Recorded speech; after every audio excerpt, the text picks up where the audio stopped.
Hello everybody. So, okay, fun fact. I made a whole calendar for my videos for the rest of the year. So I have everything scheduled out and I'm already behind. I was supposed to film this like 5 days ago, but it's okay. It's fine. Today, I am going to look at some of the worst rated movie trailers on Rotten Tomatoes. I feel like some bad movies were made this year, so I think it'd be funny to watch their trailers. This is actually my second time making a video like this. Watch that video if you haven't already. I think it's pretty fun. First thing we're gonna look at is called Until Dawn. Now, I never played the video game that this movie is based off of, but I watched a lot of YouTube videos about it. I watched a lot of people play the video game, and I've seen every single alternate ending. All of them. So I feel like I have a little bit of knowledge on what the game is and what the story should be, right? Okay, so there's a official trailer and there's a new trailer. That looks kind of spooky. And this one's shorter, so let's watch this one. Spooky. Please, no! I will say, I do like the mask. I like the look of the bad guy because he looks exactly like the bad guy in the game. I did not know PlayStation had its own studio. There's a place stuck in time. What is that? Oh, that's creepy. Every time we die, we find ourselves back here again. Okay, here's the thing. One of my professors at Texas Tech, I studied creative media industries and I focused on film. One of my professors talked about how certain pieces of media fit into certain containers. You wouldn't drink water out of a Tupperware bin. You know what I mean? And you wouldn't eat lasagna out of a water glass, right? Like the lasagna goes in the Tupperware and the water goes in the water glass. There are certain stories that only fit one type of container.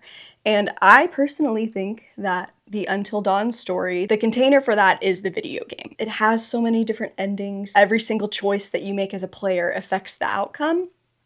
That is perfect for a video game. There's no way for you to do that in a movie at all. You have to pick a route and stick with it. And so I feel like doing the whole Happy Death Day thing, Groundhog Day thing, kind of just throws the idea of the original piece of content out the window because it's supposed to be about your choices, whereas here everything resets. You can make whatever choice you want and it doesn't matter because at the end of the day it resets.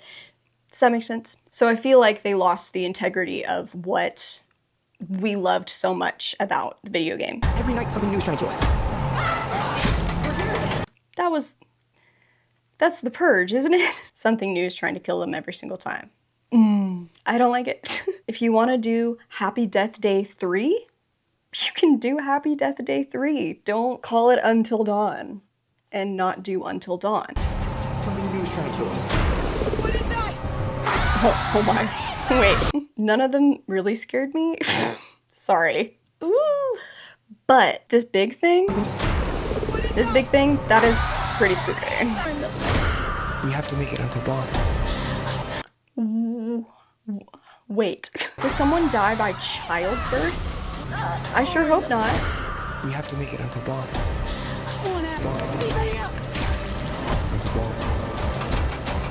That's why people get into trouble. It had a lot of really cool shots, and I'm sure there are moments where this is genuinely scary. I think if they didn't call it Until Dawn, it might be a fun movie. Something about the video game that added a level of, I think, spook to it was the fact that it was set during like a blizzard or whatever, like during an intense snowstorm. Here, it's a nice fall day. They took so much of the video game and went completely in the opposite direction. Yeah. Oh, wait, I didn't even tell you what rating it got. This has a 53% on Rotten Tomatoes. And I think that it is because people are comparing it to the video game. Let's see what some people have to say. I'm really more interested in the audience views. It significantly fails at adapting the source material. Apparently, it is good as a movie, but not as a video game adaptation. What? There were no reverse scenes I feel like that doesn't necessarily matter so much, but that was a huge part of the trailer. If you're gonna have that be such a big part of your trailer, you gotta put it in your movie. That's weird. You have such great source material and you stray so far away from it but keep the name. Just change the name. It's no longer Until Dawn. Okay, so I was scrolling through some of the worst rated films on Rotten Tomatoes. I saw this with 0% and was like, Bruce Willis? 0%? I'm very curious. And this is 2019. 500 for the hardware and the 5-man crew. The other $1 million will be delivered upon receipt of the case. So who are they? Griffin is the best hacker I've ever seen. Marshall and Baxter were the toughest guys, ranks the best lock man outside of New York. So this is like Ocean's 11. I haven't seen Ocean's 11. The way that he's like describing all the people reminds me of that type of story. Go! Okay, Get the cops get action. here so fast. Whoever gets the package gets paid. That is an interesting addition to the plot. Your characters don't care about the other characters, they just care about the money. Every minute. I woke up next. Ooh, I feel like it's been a hot second since we've had a voiceover in the trailers. It's usually just the words on screen. That, like, actually shocked me. Where's the package? Probably whoever hit us has it. Someone's playing me. Who else was after this thing? Every law enforcement agency in the country. What is it? Must be pretty big for all this heat. Now I'm confused. It's not money. They're not stealing money. They were stealing something else. Law enforcement is trying to get this thing. I think this group of people were hired by Bruce Willis, I guess. And then the main guy can't remember anything. So much for honor among thieves. There's so much for honor among thieves and the little laugh. I feel like editing could have made that more dramatic for the trailer. It seems like that's supposed to be a really big moment, right? Where someone gets betrayed.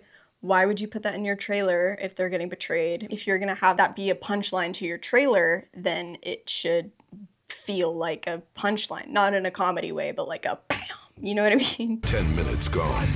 This does not feel like a 2019 movie. I feel like it feels like a 2015 or something. So let's see. It has 0%, which boggles me. This time we'll look at the critics' reviews. They all are rotten, so it's super cliche. Apparently it wastes the talent of the two actors. It says they're just collecting a paycheck. Let's look at the audience scores. One of the worst action movies ever seen. It just like is so sad when you have such great talent and such a horrible product. Last one, probably the one I'm most excited to talk about because, oh my gosh, I have so many opinions. So, I grew up watching Disney movies, Disney princess movies. I grew up watching Snow White, the animated version. Oh, I love Rachel Zegler? I don't know, man. I'm like excited. Can't you tell by the tone of my voice? But I'm also dreading watching this. This was my father's kingdom, a place of... I'm already pausing. Did you hear this was my father's kingdom? They cut that together so poorly. But the queen changed everything. What did you say? I'm sorry. The way she turns her head. Because of her outfit, she can't actually move her head. She has to move her entire body. Ugh. You know, I really don't remember you being this opinionated. Magic mirror, who is the fairest of them all? A lovely maid. So we've seen so much more of the queen than Snow White, so it leads me to believe that this could be the queen's story. If we looked at it the way that we looked at Maleficent when they remade it with Angelina Jolie. I messed up her name in my last video, so I want to make sure I get it right. If we looked at this through her perspective and we tried to soften her character, like we did with Maleficent, in an interesting, creative way, then this could have maybe been a good movie. This is the prince. He's wearing... what do you call these things? This, I feel like, does not fit her outfit. The fairest of them all. My guy, if you wanted this to be as dramatic as I can tell you wanted it to be, that do a close-up because it's hard to tell from the distance that we're at. It looks bad. Like, the coloring, what is she wearing? I don't understand what this outfit is. This would be so dramatic if she was center. She could have been more dramatic in her face movement. Since the camera is so far away, she should have been so we could tell what was happening. Or the camera could be closer and then she could be more subtle. This is pretty. I do think this looks very pretty. And her voice is beautiful. It's just not Snow White's voice. And as a soprano 1, Snow White got all the way up there with her notes. She was supposed to sound like a beautiful songbird. And Rachel Zegler has a beautiful voice, but it doesn't match Snow White's character.